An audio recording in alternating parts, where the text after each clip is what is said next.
Ladies and gentlemen, welcome to the main event.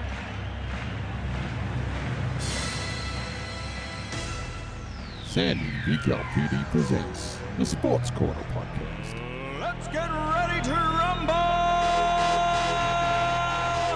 You know, usually I open up the show with the casual introduction going, what's going on, ladies and gentlemen? This is 2Sweet Podcast, and today we'll be going through some of this other stuff, but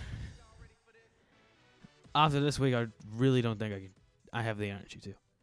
I really don't have the energy to.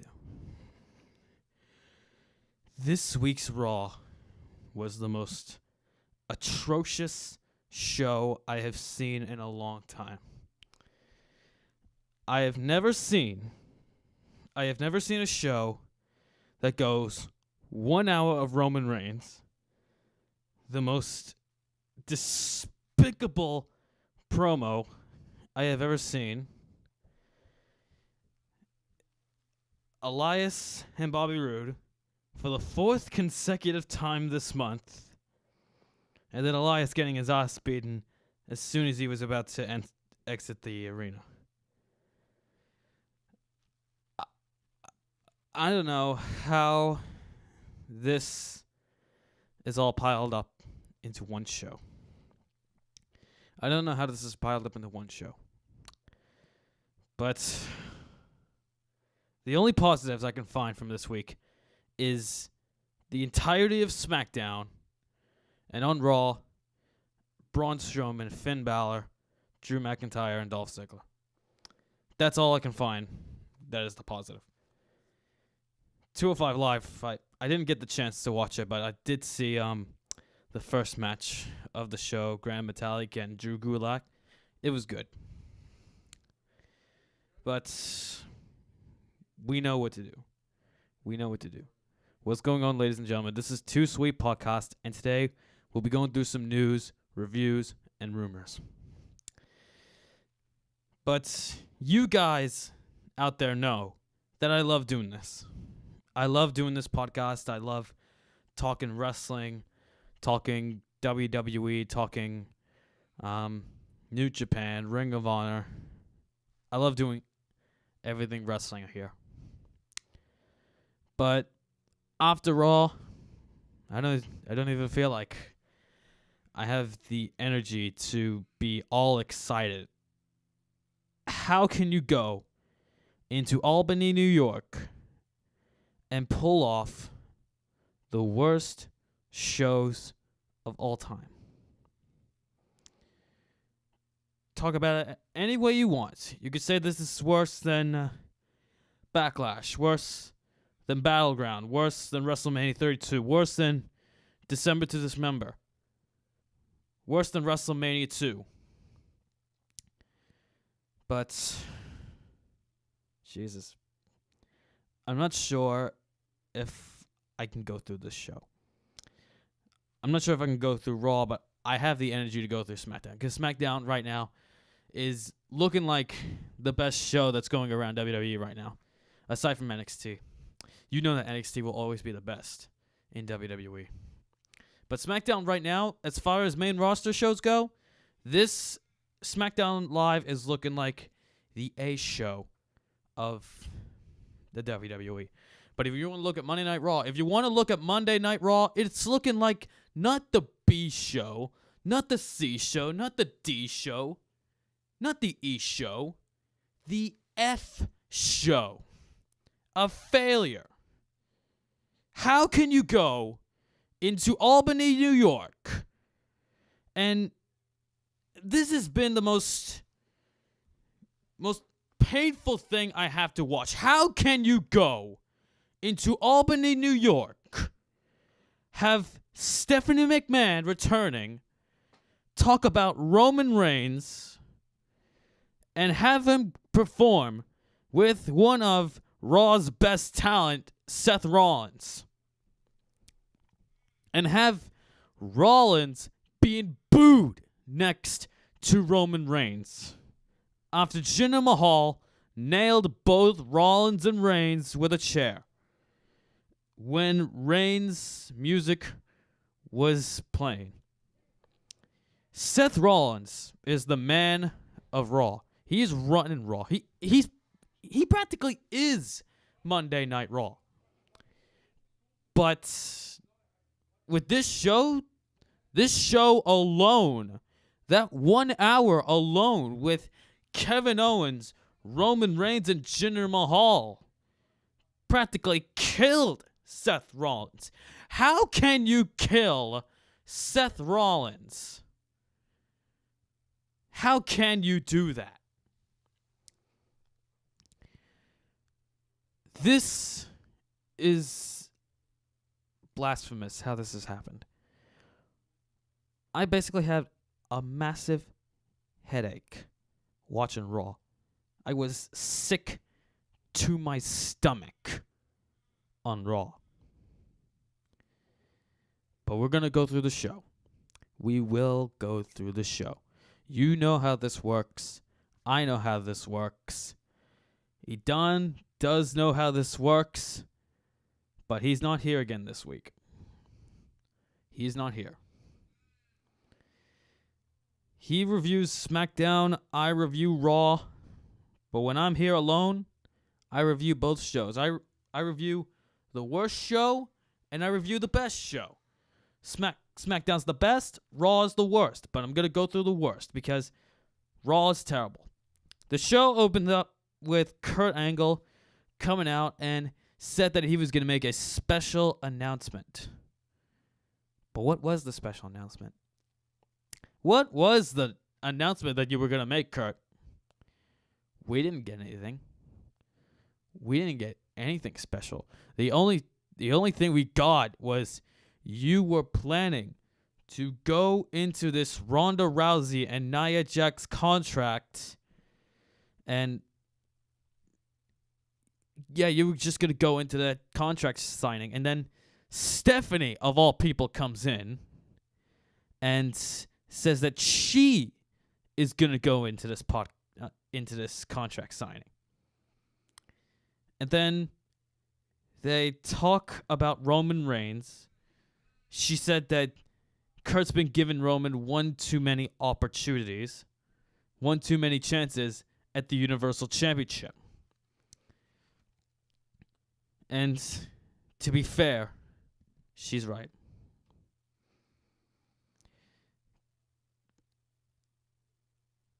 Silence is what I can say, is what I can do right now. Kevin Owens comes in and actually tries to make the fans chant, "Thank you, Roman." Kevin Owens, the man, the guy of Raw, the guy. He's not. The guy on Raw is not Roman Reigns. It's Kevin Owens.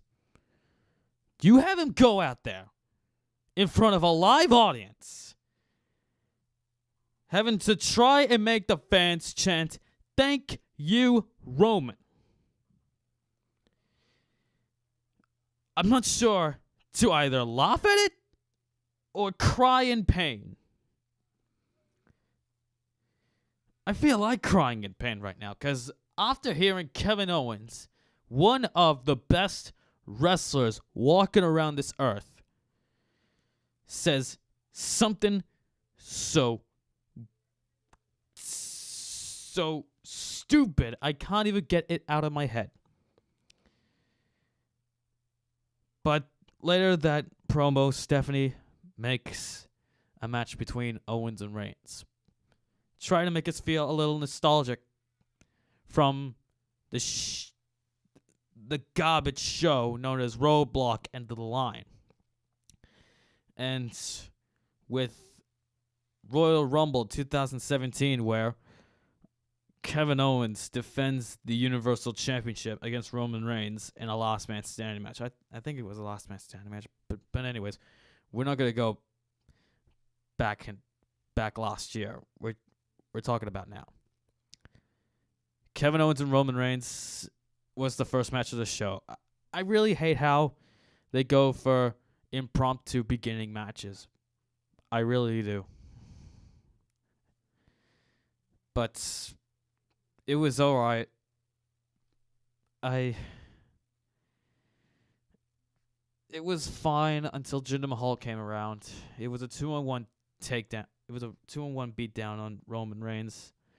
And then Rollins, of all people, comes in to save Roman Reigns. And what do you know? It goes into a tag team match.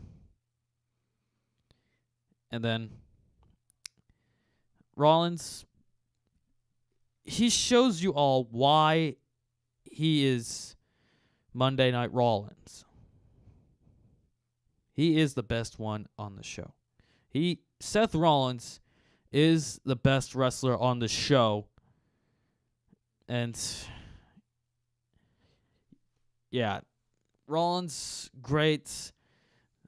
Reigns and Rollins wins. Jinder Mahal comes back out, attacks them both with a chair. Roman Reigns' music hits, and then Albany boos them both. How can you boo Seth Rollins, who was the best on the show? That is the one question that is going through my head right now. I don't even know how you can stuff up someone this good, Seth Rollins. And speaking of stuffing up someone good, I said this all before. I said this 2 weeks ago with the Backlash review. I stated this question: how can you mess up someone this good, Samoa Joe level of good? I've got another good question. I have another good question. How can you mess up Sami Zayn? That's another question that I want to know. He tries to expose Bobby Lashley. And the best possible way of doing it is by introducing Bobby Lashley's sisters, and 3 men were dressed as females. And if you guys can't see that, take a look at their YouTube channel. Take a look at one of their YouTube videos on Sami Zayn trying to expose Bobby Lashley, and you can see one of those men that has a mustache. And later on in that promo, can't even play the voice of a woman right. And the crowd of Albany was silent. They were silent during that entire promo. I said it before, and I'm saying it again. How can you mess up Sami Zayn? You can easily stuff up Bobby Lashley, but how can you stuff him up with this? I thought Bobby Lashley came back to take on Brock Lesnar for the Universal Championship. Not this. Not this. I didn't expect anything like this for Bobby Lashley and for Sami Zayn. How in the hell can you pull off something like that? I hope someone gets fired for that. Say whatever promo you want. The This Is Your Life with Alexa Bliss. That celebration, that royal celebration that happened on SmackDown. Whatever you want to say that's bad. Those 3 pay-per-views, the pay-per-views that I mentioned, Backlash, Battleground, December to Dismember, WrestleMania 32, WrestleMania 2. Whatever else you want to say that's bad. Baron Corbin's cash-in against Jinder Mahal. Roman Reigns' number 30 entrant in last year's Royal Rumble. Roman Reigns main eventing WrestleMania 31, 32, 33, 34. Whatever you want to say. This is terrible. Alexa Bliss's This Is Your Life was terrible. But this takes the cake. Sami Zayn's trying to expose Bobby Lashley with 3 men dressing as Bobby Lashley's sisters and 1 guy who can't even voice a woman right that has a mustache takes the cake. This was terrible. I don't even want to go through it. I don't want to experience it anymore. Ember Moon versus Alexa Bliss. And again, the crowd was dead. Couldn't give a damn about this show. Couldn't give a damn about this match.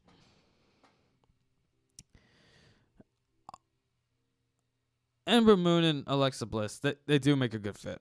They do make a good fit. But still, I couldn't give a damn about this match. No Way Jose versus Baron Corbin. Now, the feud has just started, but yet I don't even care.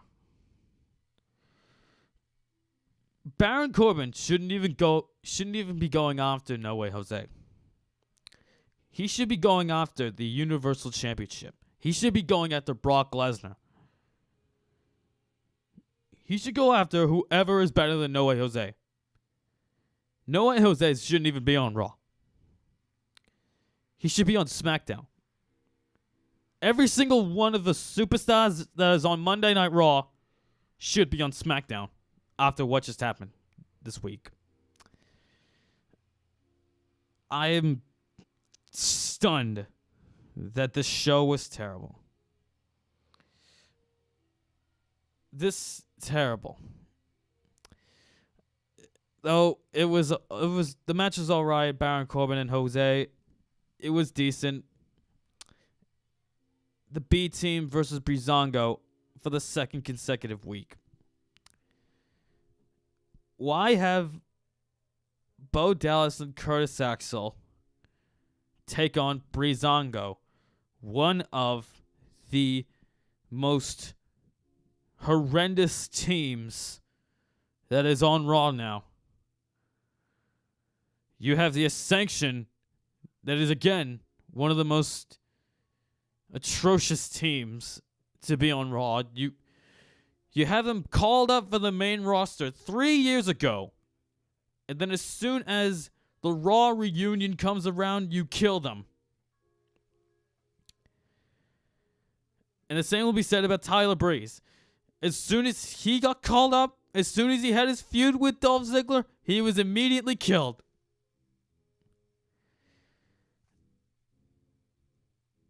And this team, they are further dying. Both these teams are further being killed. I have no idea what to say about Breezango and the Ascension. But with the B team right now, as far as the B team is concerned, Bo Dallas and Curtis Axel, 2 matches with one terrible team doesn't cut it. It does not cut it. As great as they are, this doesn't cut it. If you want to take on someone if you want to take on a team that is that damn good, look at the Usos. Look at the Revival from NXT. Look at the Authors of Pain.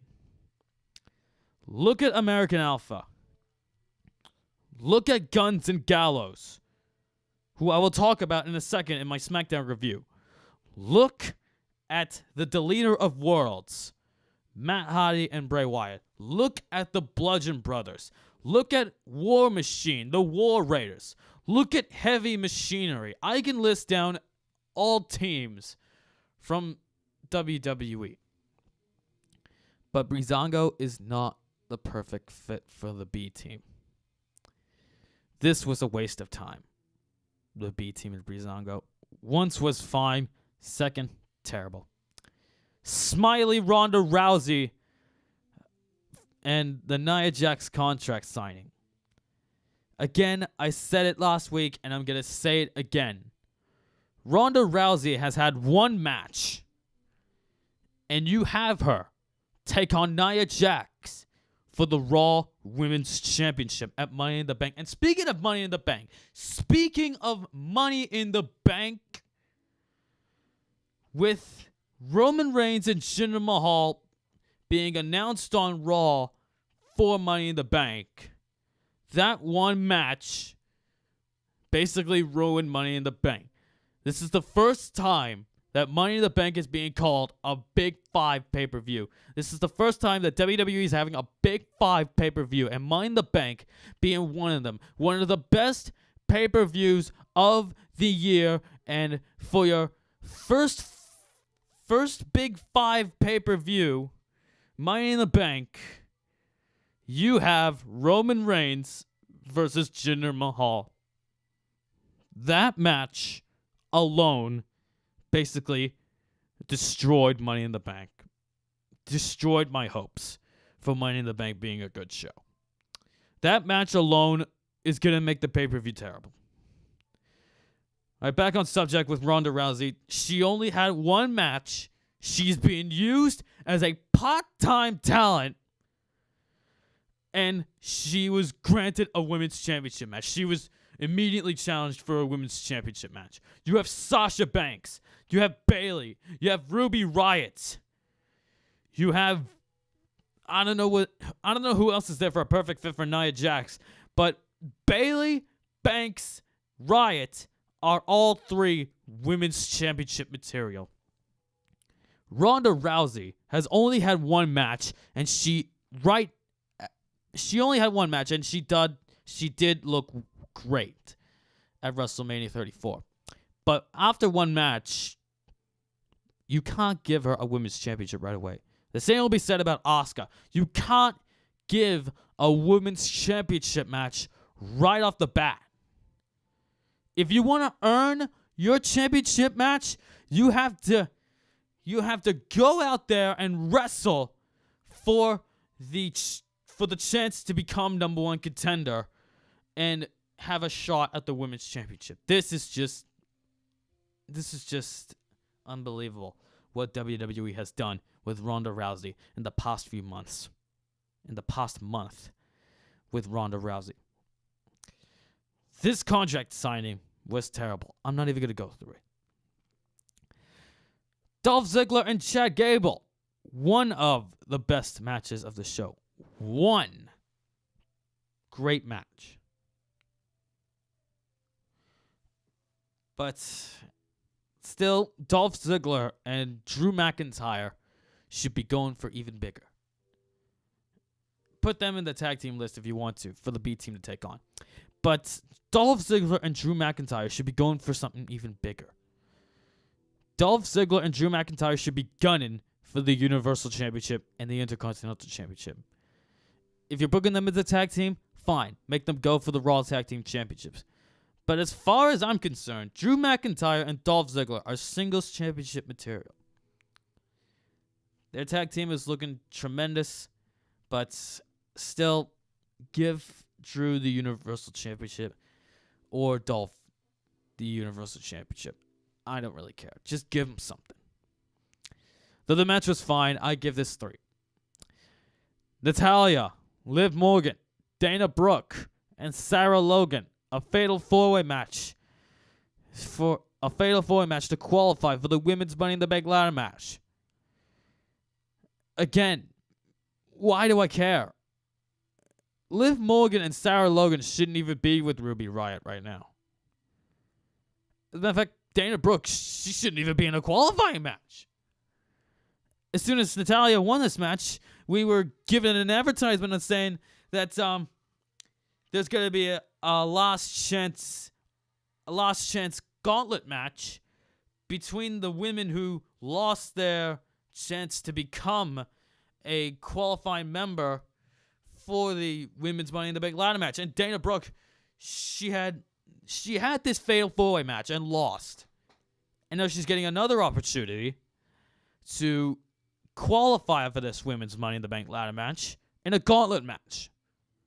I'm telling you, right off the bat, she's going to get eliminated. Though Natalya won, then good on her. Natalya, she hasn't got anything after losing the Women's Championship on SmackDown. I said this is good.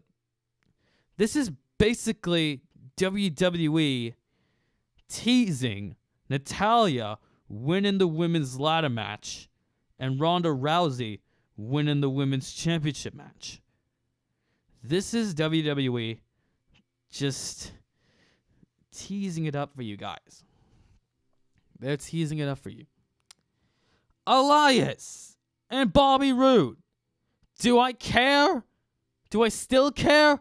Hell no!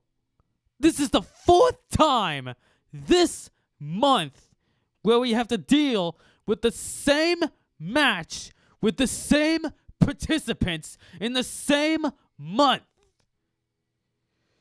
This match is just god awful. And this is Elias that we're talking about. This is Elias Sampson. How can you stuff up someone who is Intercontinental Championship material? Or hell, even Universal Championship material. And same will be said about Bobby Roode. How can you stuff him up? The man shouldn't even be a babyface. He should be a heel, gunning for the Universal Championship or the Intercontinental Championship. Or if you want to leave him on SmackDown, that you did a year ago, if he was on SmackDown, he should be gunning for the World Heavyweight Championship. Again, I don't know how you can stuff up these guys. I don't know how you could stuff up Kevin Owens. I don't know how you could stuff up Rollins, Alexa Bliss, Baron Corbin, No Way Jose, Tyler Breeze, Ronda Rousey, Elias, Braun Strowman, Finn Balor, whoever you could stuff up. I don't know who else WWE can stuff up. But again, I don't really care about this match. I'm going to move on to the main event, which is quite frankly the best match on this show. Braun Strowman and Finn Balor. Finn Balor basically gave Braun Strowman his best match in his wrestling career. You would have Braun Strowman taking on Roman Reigns at Payback. Strowman basically killed him. Basically thrashed his ass, Roman Reigns. Braun Strowman has never had a great match. He had a couple of good ones, and his performance as a monster was good. It was great. And his performance in the Greatest Royal Rumble, 13 eliminations, that's the best that someone can come up with. But this match, this singles match with Strowman and Balor, that is Braun Strowman's best match in his career. If Finn Balor can go toe-to-toe with Braun Strowman, he should be going toe-to-toe with the Beast. He should be going against Brock Lesnar, Finn Balor. You would have the Demon versus the Beast. The Demon King, Finn Balor, versus the Beast Incarnate, Brock Lesnar. If you have Finn Balor against the Monster Among Men, he should be able to go against Brock Lesnar. This was 1 year too late. Finn Balor had Brock Lesnar in his hands.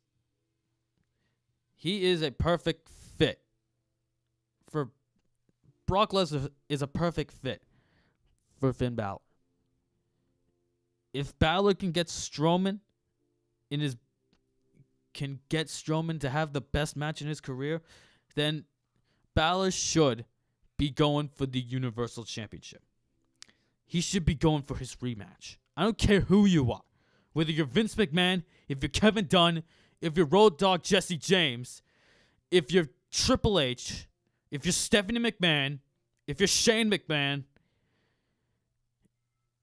I don't care whichever WWE staff member you are, give Finn Balor his rematch. He deserves it more than anyone. All right, I give this match a 4. This match was great. That's it for Raw. On a positive note, it's time to go on to the positives of this week. SmackDown. And remember how early in the year, I said when the Superstar Shakeup happened that I have no faith in SmackDown when they have an all-star roster like this and they have a creative team still run by Road Dogg. They are still running good shows. They are actually becoming great again. But this is just 1 month. This has been 1 month that SmackDown has ran through this superstar shakeup that they got. They picked up The Miz, Jeff Hardy, Andrade Cien Almas, Samoa Joe. They've picked up Guns and Gallows. They've picked up The Bar. They've picked up a lot of great talent and R-Truth. And they picked up R-Truth as well. I don't know why you would move him to SmackDown of all places. But still, SmackDown, on a light note, is doing better than what they did earlier this year and last year, with Jinder Mahal running for the World Heavyweight Championship. Time to go over SmackDown. The show started off with Miz TV and bragging about the Cleveland Cavaliers in Boston, Massachusetts. And go figure, talking about the Eastern Conference Finals between the Boston Celtics and the Cleveland Cavaliers. And speaking of conference finals, I just want to say congratulations to the Houston Rockets for beating the Golden State Warriors in Game 4. You guys have a chance of beating the Golden State Warriors. This may have been Game 4, but you guys have 3 more games. If you could beat Warriors in Game 5, then we have a chance. All right, back on topic. Miz introduced the New Day, of all people. And before that, he actually said that he's having a new reality show with him and Maurice that is happening next month. But we're not going to be going over Miz and Mrs. next month. This is a wrestling podcast.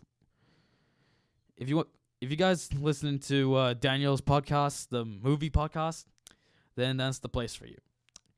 All right, The Miz introduced New Day and was wondering which of the New Day was going to be in this Money in the Bank ladder match next month.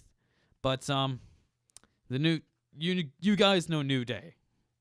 They go the hoo hoo hoo and all this childish bull crap. And The Miz says witch, and then that led to a witch chant. God only knows how that got over.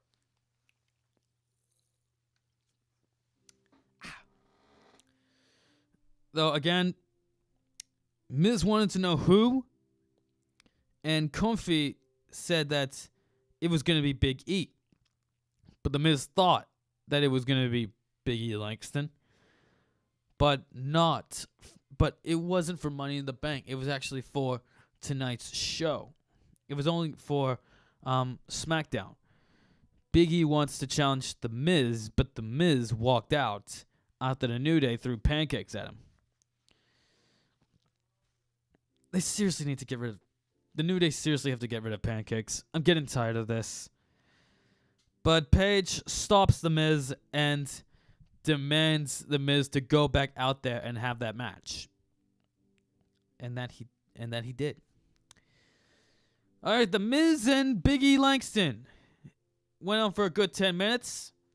And I got to say, with the Bar coming out, it was really surprising. Like, well, not that much of a surprise, but the way how Kofi Kingston landed on Cesaro's shoulder, jumped off it to land on Sheamus, it was incredible. It was incredible. And, with Cesaro coming up and distracting Big E, sorry. The Miz went for skull-crushing finale. A good 1, 2, 3. The Miz won. And this is actually going to be leading to a 6-man tag team match next week on SmackDown. Next, another women's qualifying match, Lana versus Billie Kay. And I have to say, I absolutely had a lot of fun during this match. I really, really did. I really did. With Aiden English coming out and going ahead singing, Lana is the best, Lana's number one. I had a lot of fun. I had fun. And I'm already getting annoyed with Billie Kay and Peyton Royce. Even though they represent Australia, they represent my home country, they're just getting annoying. They are getting so annoying, Billie Kay and Peyton Royce. I mean, I get it. They're playing the heel act, but still, this is annoying. This is less annoying than Carmella's women's championship run.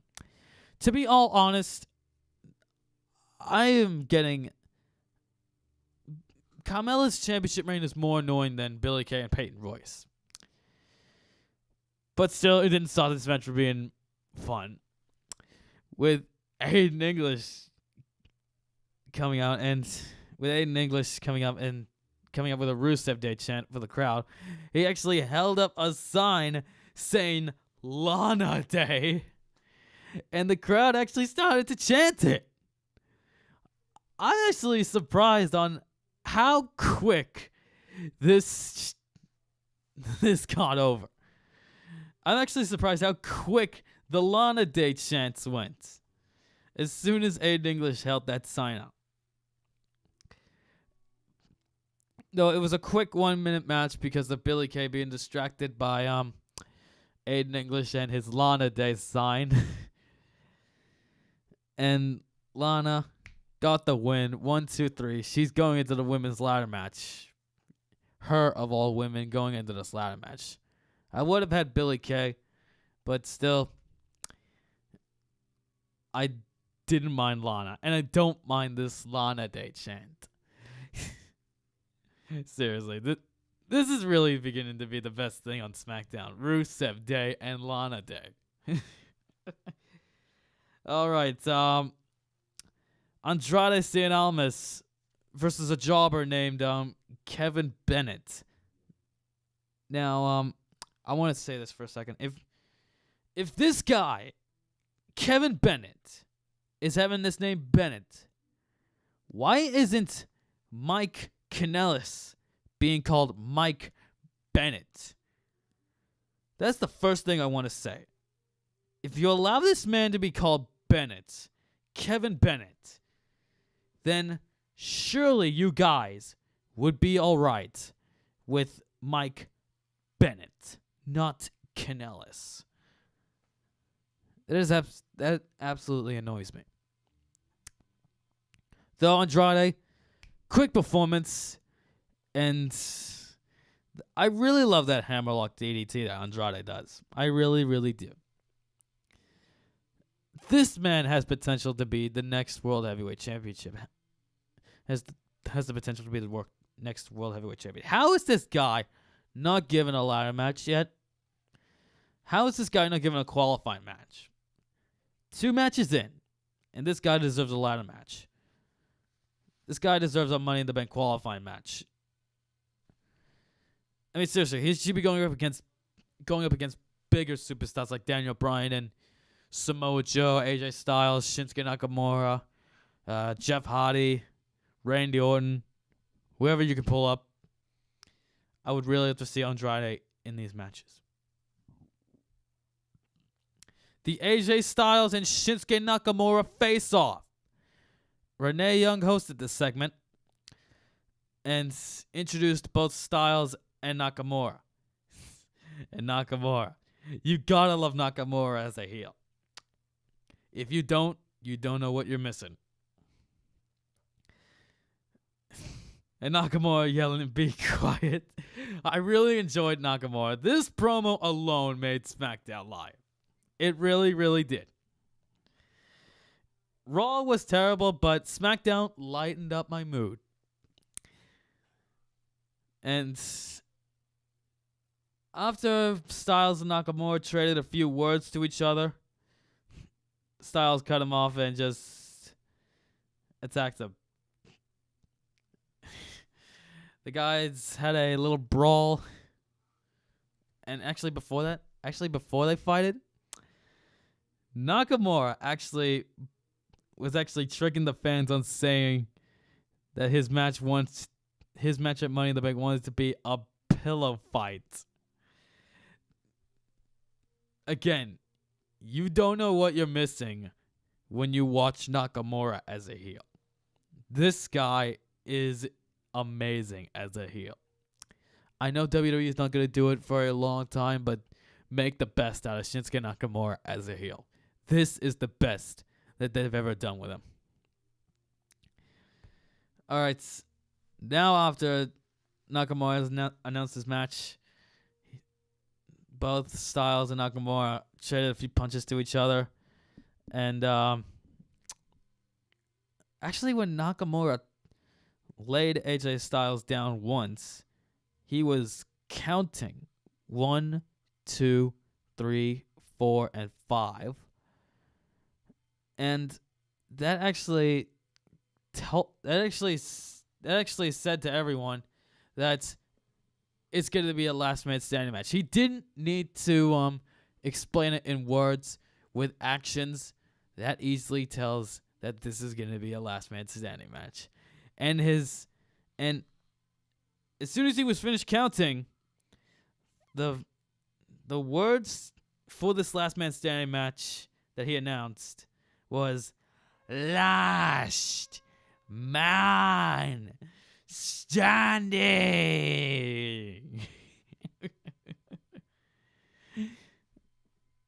I'm really excited for this match at Money in the Bank. I really am. Even though Reigns and Mahal is going to ruin the whole show, this could be the best part of the show. If the ladder matches, both men and women, don't go that well, then Styles Nakamura 5 as a last man standing match, that'll brighten your Money in the Bank. Guns and Gallows versus the Usos to determine the number one contenders for the Bludgeon Brothers SmackDown Tag Team Champions. Before the match began, they cut a promo, and Guns and Gallows were saying to the Usos that they blew their chance, and they called them the Blewit Brothers, and they said they don't deserve a shot at the Bludgeon Brothers over the Good Brothers. And the Usos reminded them that SmackDown was the Uso Penitentiary, not Japan. And Anderson said they didn't see wonders. And Gallows goes ahead and called them nerds. Led to a quick brawl. And the match went for 5 minutes, but with a 5-minute match, I'm alright with. I'm okay with this match. It was good. There were 2Sweet chants during this match. And I think it was Jay going for the splash on Luke Gallows. Luke Gallows kicked out, and the Usos were going to go for a double splash. Kyle Anderson stuffed up the double splash and went for the Magic Killer and pinned Jimmy. And that leads to a Bludgeon Brothers versus Luke Gallows and Kyle Anderson match at Money in the Bank. And again, I like how SmackDown is the land of opportunity. This shows why SmackDown calls themselves that. And I like this. I really do. Even though I wish that Sanity was around SmackDown now, they've done their job in NXT. I think it's their best chance to go to SmackDown now and kick some ass. Naomi versus Sonya Deville. Another women's qualifying match. This is Deville's second chance to become a participant in the women's ladder match. Do I care? No. But Naomi's having a really good year this year. You know, with her winning the women's Money in the Bank ladder match, her winning the Money in the Bank qualifying match, it pretty much shows that Naomi's gonna get more spotlight. He's gonna get more shots at the camera. Like, she's gonna show off more. And yeah, the match went for 4 minutes, though it was boring. I didn't care less about this match, but I'm glad that Naomi won over Sonya Deville. I don't like Sonya Deville that much, in all honesty, guys. I don't see what people can see in Sonya Deville. The same will be said about Mandy Rose, although I do know that Mandy Rose is hot and Sonya Deville is not.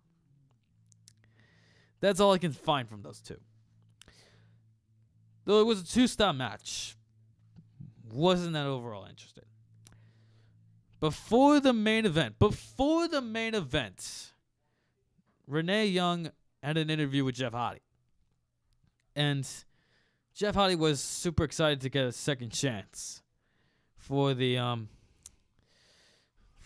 chance to qualify for the Money in the Bank ladder match. But before he would do that, he had to go against Daniel Bryan. And if he beats Daniel Bryan, he gets to take on Samoa Joe next week on SmackDown.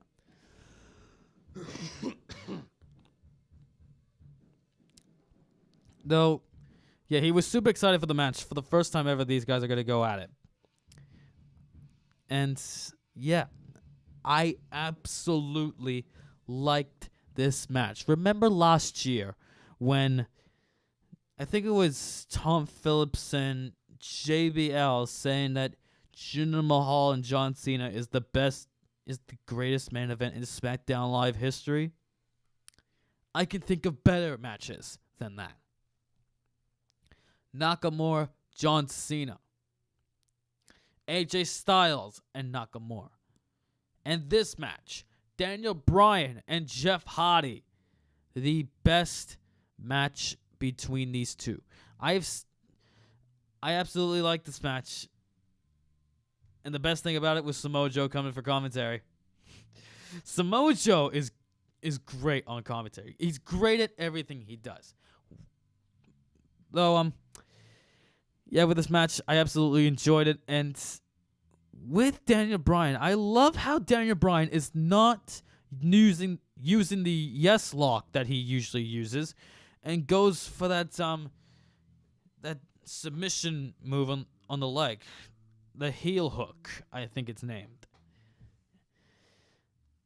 This actually shows why Daniel Bryan is a submission specialist. The Daniel Bryan wins. This was actually a 4-star match for me. And Samoa Joe, when Bryan won, he goes ahead and says, next week, you face me. And those are some strong words coming from Samoa Joe. This show, SmackDown Live, brightened up my week. I wish I had more time to look at 205 Live, but I didn't have any time going into the show.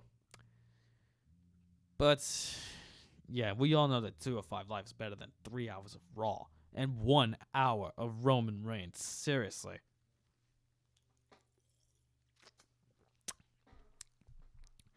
All right.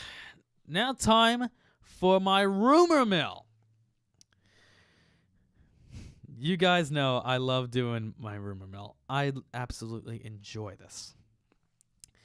From Wrestling Observer Radio is saying that they've heard Ronda Rousey's matches on the European tour were switched to tag team matches because Rousey was deemed not ready for the planned singles matches with Mickie James.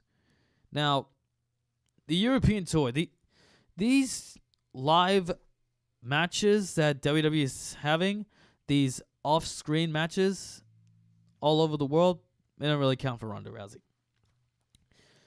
All right, during the recent appearance on the Collider Body Slam podcast, Jen Decker said that CM Punk was backstage at the All In press conference she hosted.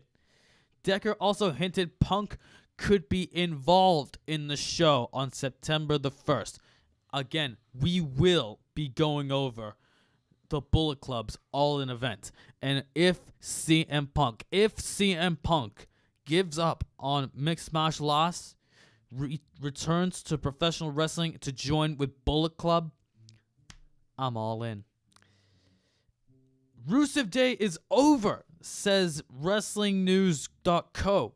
The site sorts that Rusev will turn on Aiden English to return to playing a ruthless character and end the popular Rusev Day references. Now, I read this rumor, and I don't know why you would end something that's this good, Rusev Day.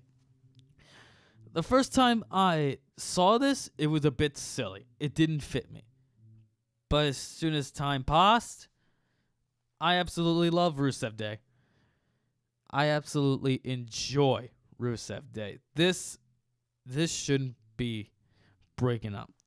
They better not break up Rusev Day. In this scenario, they also claim Lana will return to her role as Rusev's manager after her match on SmackDown with Billie Kay. Now, with Lana, I am not sure that WWE is going to go back to their original roots with Lana and Rusev. Though I did enjoy it, I'm hoping they don't do it. I'm hoping they don't go back to their roots. Apparently, Alicia Fox and Kairi Sane were seen backstage at Raw per PW Insider. With Alicia Fox and Kairi Sane backstage, I think that Kairi Sane could be debuting anytime soon and become the Asuka of the new Asuka of the Raw Women's division, and Alicia Fox could be her first bait.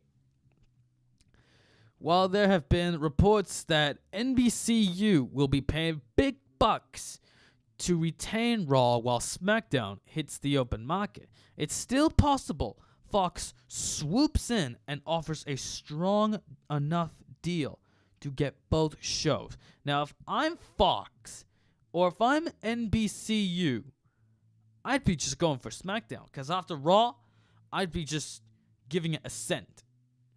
This week's Raw wasn't even worth $1 billion. It was worth 5 cents. As a matter of fact, less than 5 cents. It was worth 1 cent. Just get SmackDown. SmackDown's the A show. They're big. They are big bucks down there. The Big Cass knee injury is all believed to be a storyline. Now, if you guys haven't seen SmackDown the previous week or this week, yeah, we'll talk about the previous week first. Daniel Bryan actually took out Big Cass and used that hook move that I talked about before. What was the name again?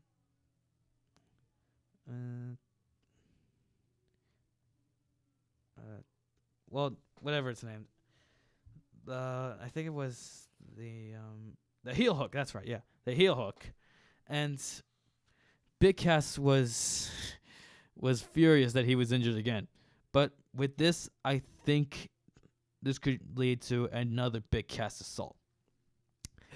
PW Insider says the Revival is making appearances in NXT at house shows, as has been planned for a number of weeks. Now, I can't blame the Revival on appearing in NXT house shows. As a matter of fact, I think they should get out of Monday Night Raw and return to NXT, because NXT is basically their house. They made the NXT Tag Team division. According to Dave Meltzer on Wrestling Observer Radio, the finish of a Cassius Ohno versus Chad Lyle, I think it was, match at a recent NXT house show in Dallas was changed mid-match because the crowd was so into Leigh. With that, I think this Chad Leigh person, I don't usually see this guy on NXT, but I think Chad Leigh could be used as a main NXT personnel. Like, he could be used as one of NXT's next main stars.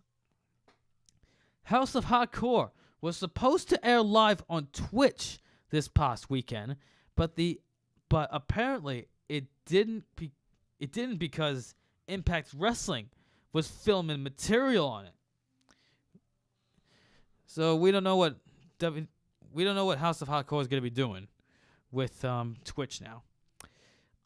The idea behind putting Ronda Rousey in tag team matches at the house shows instead of the original advertised singles matches is apparently that WWE doesn't want to push too much on Ronda Rousey too soon, speculates the Observer. Now, again, I don't see why Ronda Rousey is being put in these tag team matches in these European house shows, or any house show for that matter.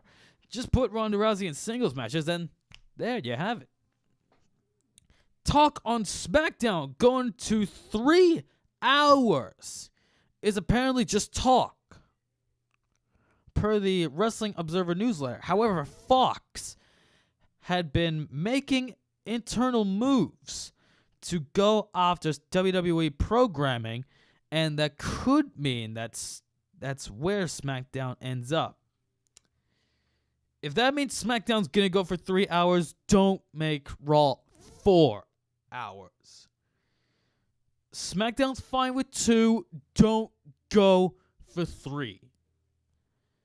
And Raw, it's already bad enough with 3 hours, don't go for 4 hours.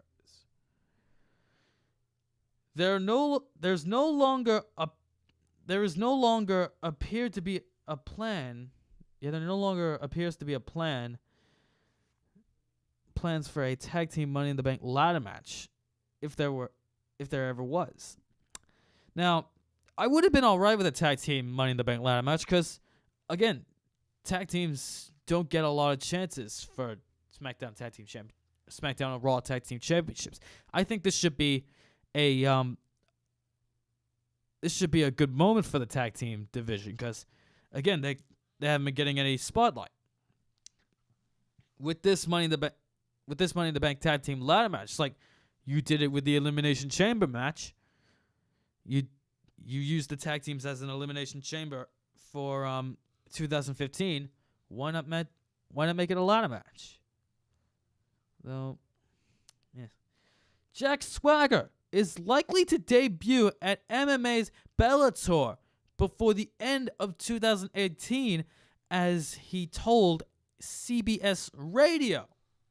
Now, Jack Swagger, I haven't heard much from him after he left WWE. Though with him going from professional wrestling to MMA, I'll tell you what, I'll take Jack Swagger's move over CM Punk's move.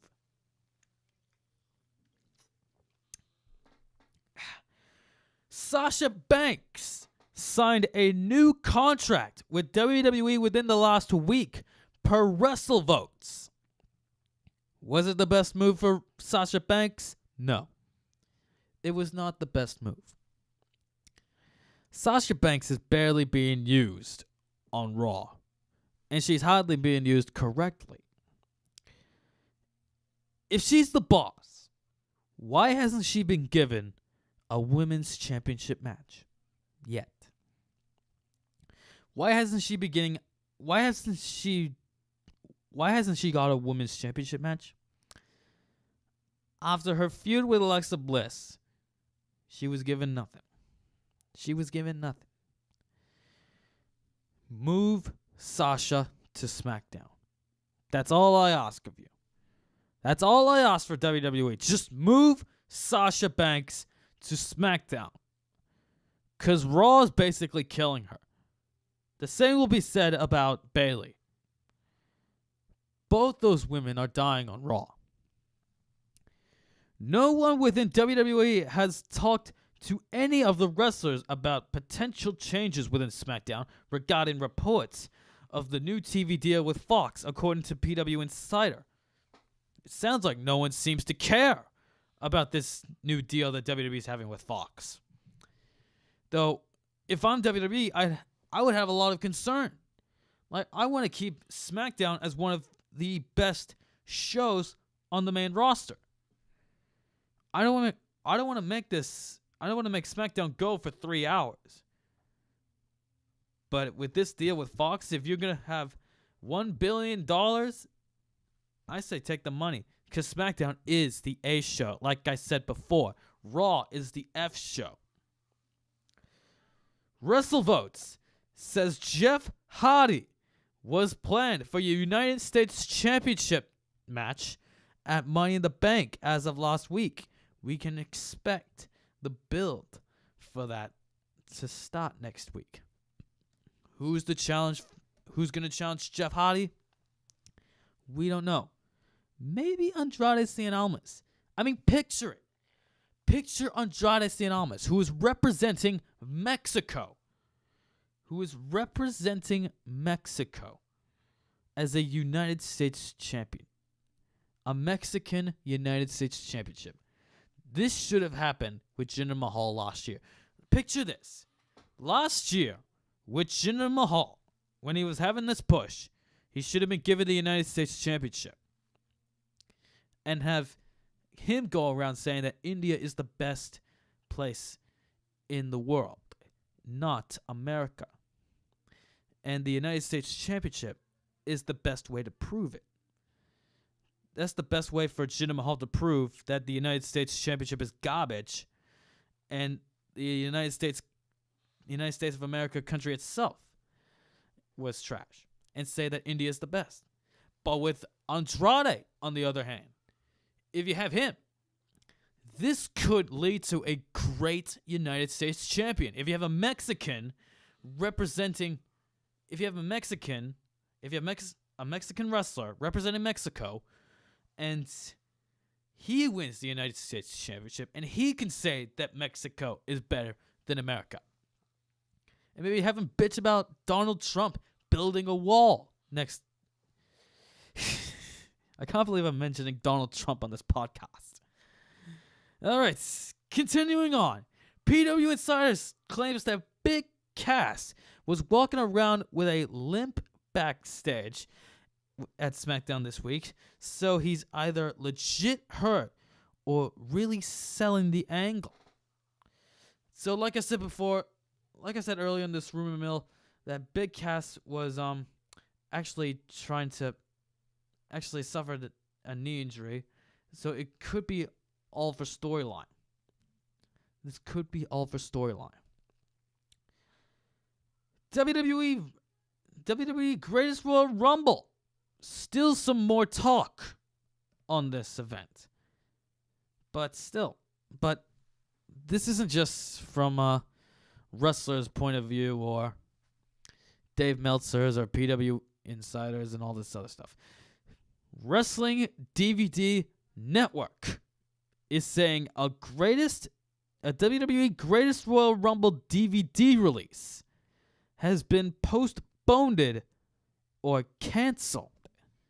Now, with the Greatest Royal Rumble that just happened last month, I was fine with it. But with something that looked like a house show more than a pay-per-view on DVD, that's basically December to December all over again. Though, I don't know what to think of this. But there is some more news. Apparently, Chris Jericho actually likes doing R-rated promos. And there's no joke to this. Cage Side Seats set this themselves. Chris Jericho right now is looking so good in New Japan right now. I don't know what to say about Chris Jericho in New Japan Pro Wrestling. This guy, Chris Jericho, is looking legit.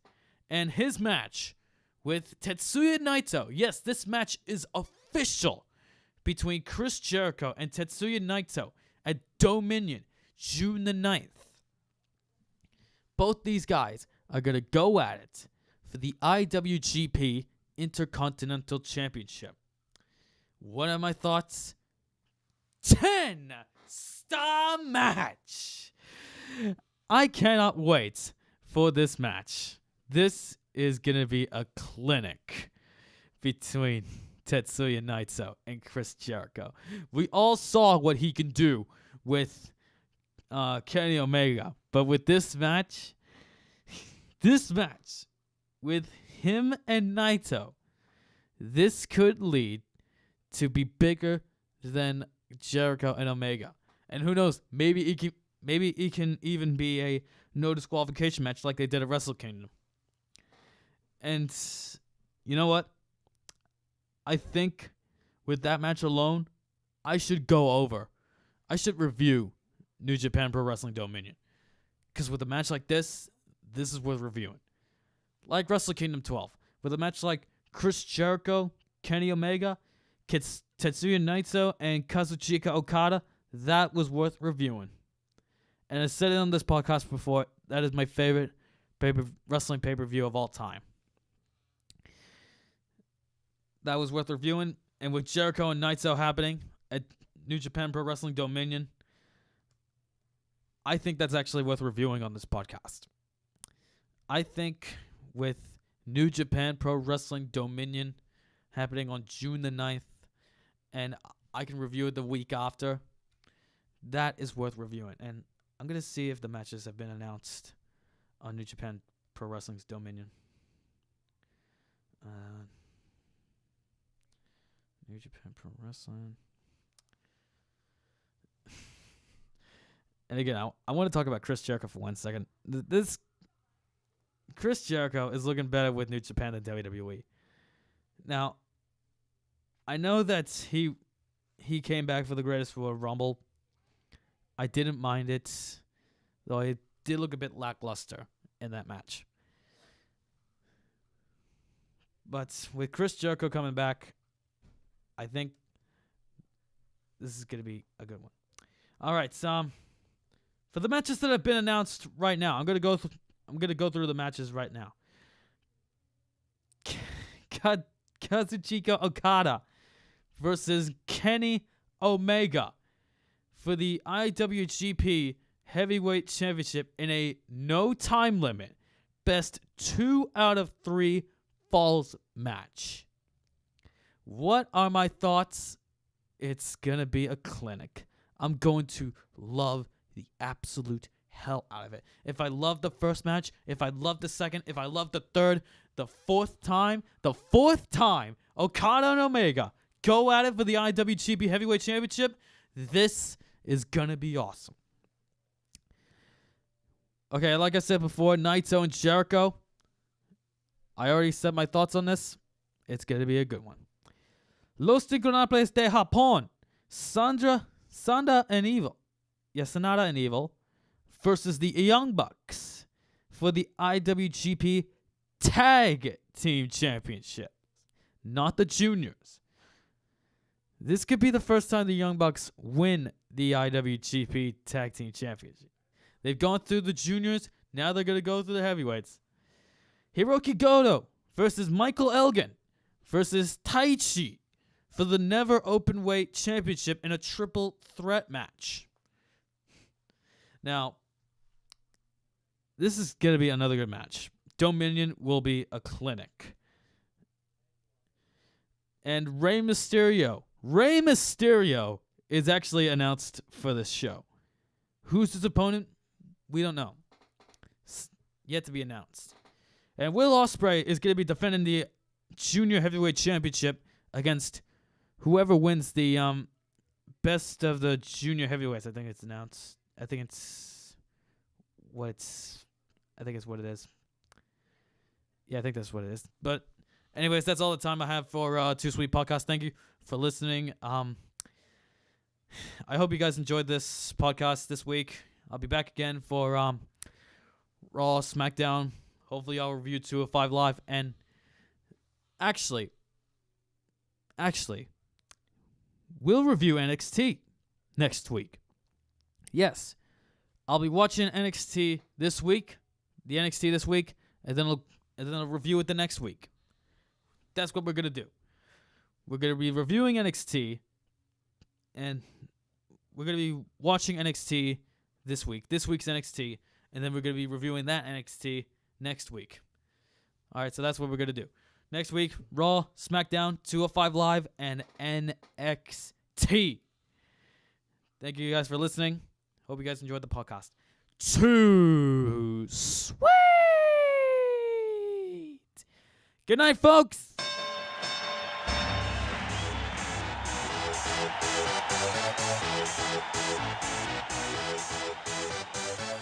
Y'all ready for this?